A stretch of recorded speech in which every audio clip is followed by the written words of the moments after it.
রাত ৩টা। হঠাৎ রাফির ফোন বেজে উঠল। স্ক্রিনে লেখা ইনকামিং কল মম। কিন্তু সমস্যা হলো তার মা ৪ মাস আগে মারা গেছেন। ভয়ে কাঁপতে কাঁপতে রাফি কল রিসিভ করলো। ফোনের ওপার থেকে ভাঙা ঠান্ডা গলায় একটা কথা শোনা গেল, রাফি দরজা খুলে দে, আমি বাহিরে দাঁড়িয়ে আছি। রাফির বুক থরথর করতে লাগলো। ঠিক তখনই ঠক ঠক ঠক তার রুমের দরজায় কেউ নক করলো। সে জিজ্ঞেস করলো কে। ওপাশ থেকে এক মৃত কণ্ঠ, দরজা খোল, আমি তোকে দেখতে এসেছি। ফোন আবার বেজে উঠল।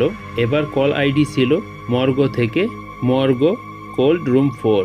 রাফি ভয়ে কল রিসিভ করতেই শোনা গেল, দরজার পেছনে আমি, কিন্তু আমি বেঁচে নেই। দরজা প্রচণ্ড জোরে কাঁপতে লাগলো। লাইট নিভে গেল। অন্ধকারে রাফির ঠিক পেছন থেকে একটি মেয়ের কণ্ঠ ফিসফিস করে বলে উঠল, তুই দরজা খুললি না কেন? রাফির ফোন নিচ থেকেই ভিডিও রেকর্ডিং চালু করলো।